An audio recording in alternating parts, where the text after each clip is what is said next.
Hello, everyone, again, and thank you for staying with us for this long. It's getting quite late, I think, for those who started this conference in the morning. But Alexia, who is our next speaker, she joins us. For her, it's quite early morning. Alexia is the founder of Resilient Pathways. She's communications consultant, and she has the personal story of AI not treating her right, not being fair. So she will open this block of talks on responsible AI, on privacy and related issues. So over to you, Alexia. Can you maybe shortly give a short introduction and then proceed with your talk? Hello, my name's Alexia Georgiou. I'm in Knoxville, Tennessee in the USA. I have 25 years with ethics in the mental health field. I was a privacy officer for one company that I worked for. And bias, I have specific training through my studies at the university and bachelor's and master's degree in social work and counseling, respectively.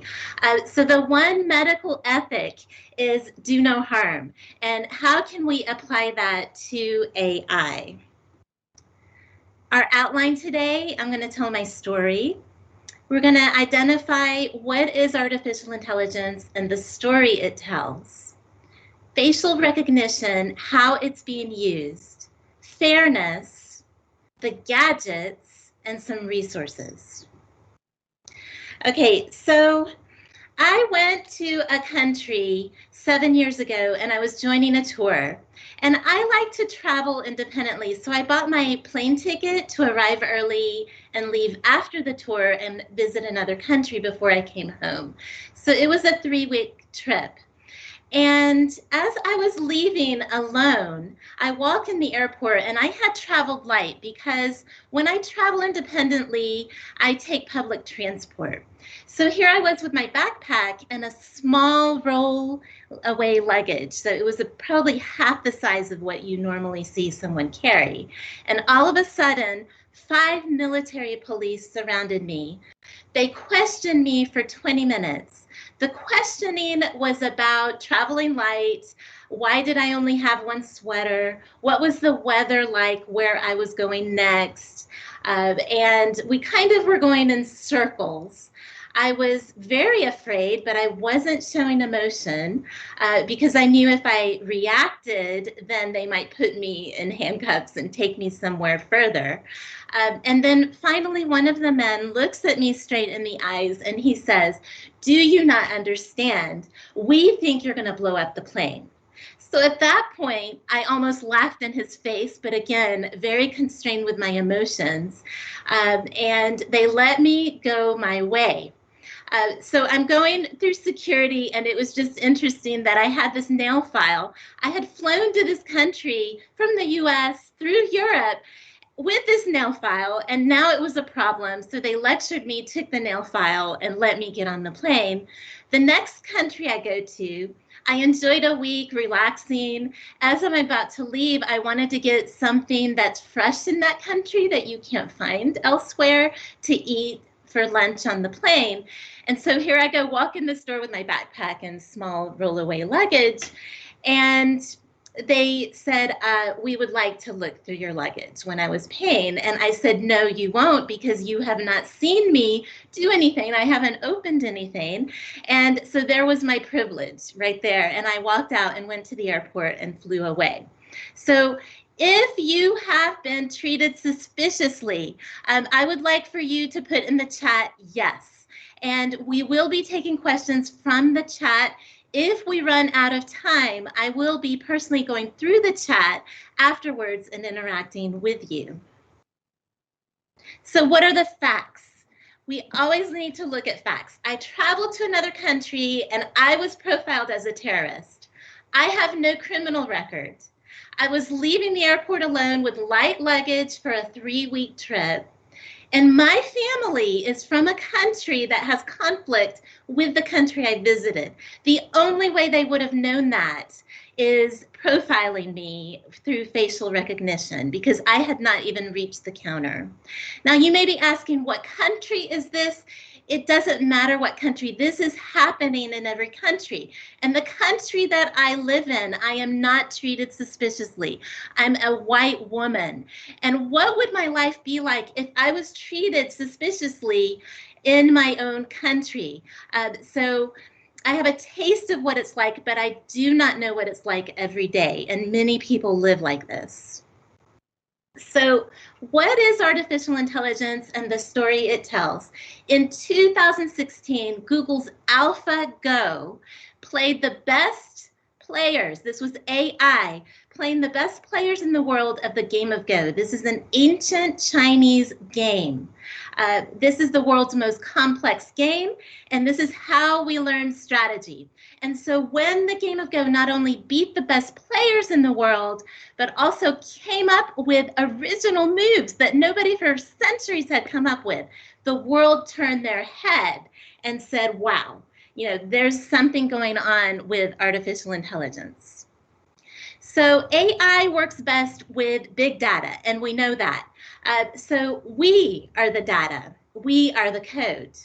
And everything that we're typing in the internet, and we're very relaxed on social media, and we're connecting socially with one another. We're sharing our photos, we're sharing openly, and social media now is using us and searching us.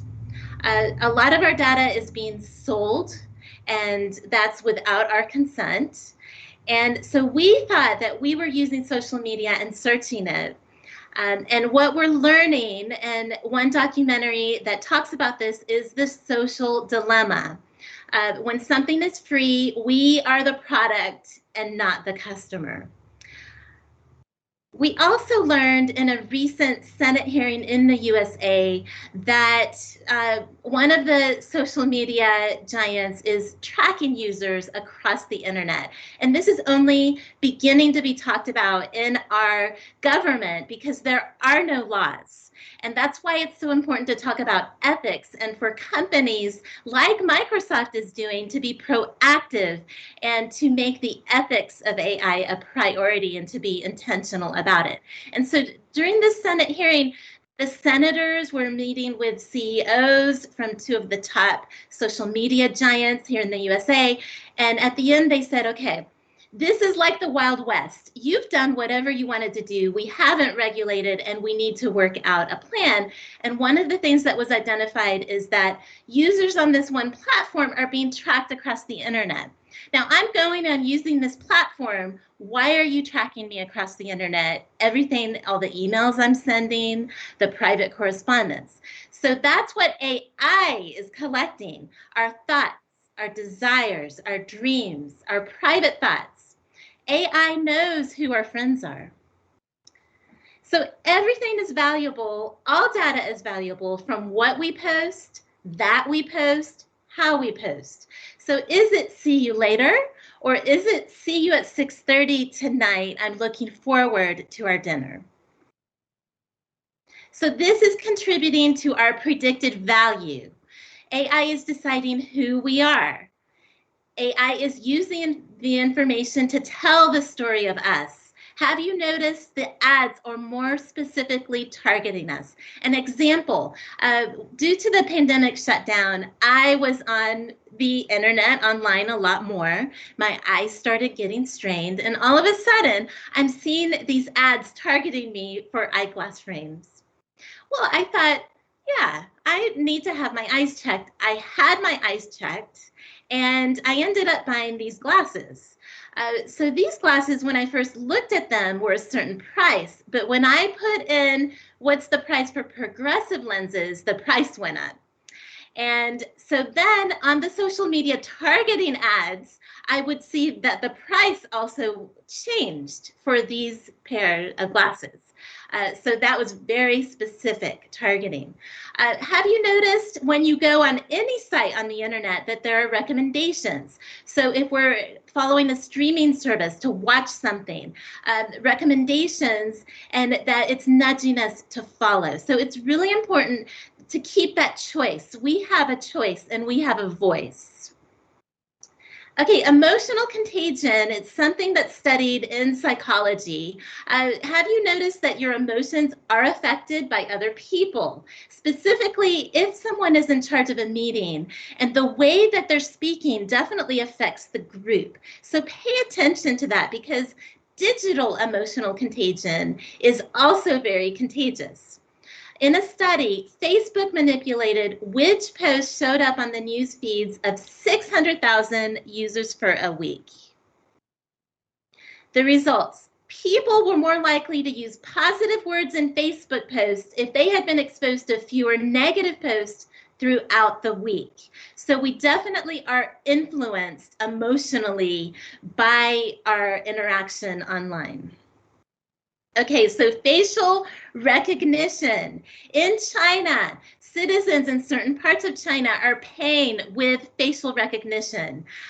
Also, I saw a photo of a cart on the street, and it was a Kentucky Fried Chicken cart, and people were walking up, paying with facial recognition and just taking what they wanted.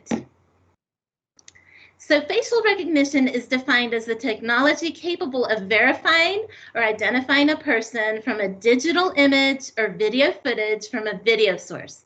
Now, how does facial recognition have our data? We're giving AI our data through every single photo that we have posted online or shared. And so companies are mining these photos and selling them. So they are selling them to law enforcement, federal agencies, and private companies. One such company is Clearview AI. Now, this definitely is helping law enforcement to identify people. And so, for example, in the US, we're getting a lot of packages. We are now ordering more and more. And if the package is left on the front porch, people are finding that the packages sometimes are stolen. And we still don't have every citizen here in the database because you'll see their face on the news. This person was caught stealing. Here's the video footage. If you can identify them, let us know. Or people, they'll rob a pharmacy and the news here will, again, post their face and say we're not sure who they are. And so about 50% of the citizens have their photo in the FBI database, and that's one statistic that I recently read. So you may say, okay, I didn't get permission for these photos to be sold, and I was just sharing them to my family and friends on social media. How do I opt out? The laws. In the USA, only in 2 states can we opt out, Illinois and California. So in Tennessee, I cannot opt out. So it's my responsibility to go to the state of Tennessee and say, we need laws for the ability to opt out. Countries of Canada, the EU, UK, Switzerland, and Australia. Again, only those countries have laws that allow us to go to the specific database and say, I would like to opt out. Now, this is per photo. Can you imagine tracking every single photo that you have put on social media and saying, I want to opt out? So to be removed, the first step is providing a headshot and photo of your government issue ID. So there we're giving them very personal and specific information. Okay, let's talk about bias in facial recognition. If you are a white middle-aged man, you are easily identifiable by this system. Likelihood to be misidentified. Asian and Black people are 100 times more likely to be misidentified. If you're a woman, elderly, or a child, you are more likely to be misidentified than a white man. Okay, so there was a USA drugstore, and Reuters started doing the report. And since Reuters did the report, the drugstore pulled the facial recognition. They use facial recognition in 200 stores across the USA. They targeted lower income and non-white areas. So the impoverished areas were 3 times more likely to have this tech in their stores than more wealthy areas. The purpose was to defer theft and protect staff from customer violence. So this drugstore matched facial images of customers in their store to those who were previously in the store observed engaging in potential criminal activity. So these citizens hadn't done anything wrong previously. They weren't currently doing anything wrong. An alert was sent to a security agent's smartphone. It was matched for accuracy. Is this the same person that visited our store previously? And then that security agent would ask the customer to leave. Okay, this was not based on facts. This was racist. And why am I saying that? Let's look at the statistics. Shoplifting in the USA. 11% of our population shoplifts, more men than women. Blacks, Hispanics, and Asians have lower odds than whites to shoplift. It's more common in college-educated and US born, more common in single person incomes of $35,000 and more, and family incomes of $70,000 and more. And those with public insurance are less likely to shoplift. So this is why I'm saying the drugstore based their actions on racism and not facts. Because if they were targeting people according to the facts, they would be targeting the white men, college-educated, US born, who make good incomes. There's a candy experiment. Wealthy people remove twice as much candy marked for children than people of more modest means. Now, this was candy for children, and so adults shouldn't even touch it. And so this was quite disturbing. It was in 2012. Why? There's a hypothesis. This could be possibly why. Lower income population, they're less likely to cheat and steal.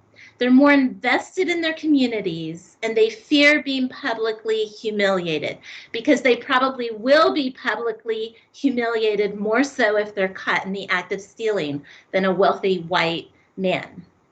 The wealthy have more entitlement, they're self-interested, and they have no fear of authority. And so I have projected that image when I was in that other country, and I said, no, you're not going to search my luggage. I honestly didn't have time, and I walked out. That was tremendous privilege that I was able to do that. Okay, so we want to bring fairness and talk about the importance on how we can be intentional. Word embedding. Researchers looked at an AI tool called word embedding that's transforming the way computers interpret speech and text. They found words like female and woman were closely associated with arts and humanities. Male and man were closely associated with math and engineering. Okay, so there was a sequence. Man is to woman as father is to mother. Man is to woman as king is to queen. Man is to computer programmer as woman is to homemaker. This was from Google News. It was written by journalists. And this is the language that we pulled out. And it should say man is to computer programmer as woman is to computer programmer. So the bias is in us, and we are feeding AI data. Open source language, everyone can change. So when you hear these words or see them, be the one who speaks up and say it doesn't sound right. Master slave, whitelist, blacklist. What are some of the gadgets that are being used? Drones have the ability of long distance monitoring, automated identification, automated tracking. They're cheap and have broad and large scale reach. So cameras are all around, and drones that we can't even see, like even miles away, have capability. There's a specific camera that can be affixed to drones, 30 times optical, 6 times digital zoom, 180 times magnification. It can move and adjust its view thousands of feet to several miles away. So we are being watched. How much are we being watched? This is a map of the USA. These are drones that can be equipped with this kind of camera used by local police departments. So this for me is very shocking to see how much we have in our country. What's available for private citizens to buy? There's a Ring mailbox sensor that will notify you if your mailbox has been open or closed. It works with the Wi-Fi. It's $30. Doorbell cameras are as cheap as $40. The Ring Always home cam is something new. It's a drone with a camera in the home, $250. And the robot dog. Now you are getting links to everything referenced in this talk, and you will be able to see the robot dog. It was filmed by a Canadian citizen at night in a residential area. It recently went on sale, and so the eyes are flashing of the dog. It's just taking photos. And some people were very afraid. Others thought it was cute, and it went very viral on Twitter. And so you'll be able to watch that video. This is military-grade technology available now for sale to private citizens, $74,500. I wanted to focus on doorbell cameras. There's a Neighbors Public Safety Service. It's in USA local police departments, and they have information sharing partnerships with Ring. It's a kind of doorbell camera. So we're not necessarily giving consent. And this is, again, a map of the US. The red is fire departments that are actually accessing private citizens' doorbell cameras, and the blue is police departments. So when I zoomed in on my city of Knoxville, Tennessee, our police departments are using, accessing private citizens' doorbell cameras. So anytime we're walking in our neighborhoods, driving, we're being potentially watched. And why is that important? Because, I mean, if something happened and I call the police and I say this time of day, at this address, sure, they can look that up and catch the criminal, even zoom in on their license plate with video from one of my neighbors if they have these cameras. However, what is the protection that a law enforcement officer or someone at the fire department won't abuse this and just start watching? Because we are a society, we're curious about each other, and just look at the reality TV and how popular that is. We like to look into other people's lives. So what kind of accountability is there? That's the question that I have to ask. So what are resources? Tools and Weapons, The Promise and the Peril of the Digital Age. It was co-authored by the president of Microsoft, Brad Smith, and Carol Ann Brown. The foreword is by Bill Gates. Also, Microsoft has excellent AI principles. Again, you will get the link to look at Microsoft being intentional about the ethics. So fairness. AI systems should treat all people fairly. Well, we're not treating people fairly in society, and we are the data. And so how do we reconcile that? Reliability and safety. AI systems should perform reliably and safely. Privacy and security. AI systems should be secure and respect privacy. Safety is physical as well as psychological safety. Inclusiveness. AI systems should empower everyone and engage people. Transparency. AI systems should be understandable. So many people do not understand what AI is. And that's a reason that I created this training. As a common citizen, I took a Coursera class called AI for Everyone, and I started really following and studying what's happening, because this is our future and every citizen needs to understand this. Accountability. People should be accountable for AI systems. Every company needs AI principles and an AI ethics officer. So I want to thank you. And we have about 4 minutes if there are some questions in the chat that we could answer. Oh, that was fantastic. Thank you so much, Alexia. That was brilliant. Goodness me, so many facts, right? So many interesting stories you shared there. If we have people in the audience, I can imagine they're similar to me and they're just sitting there taking it all in for a minute.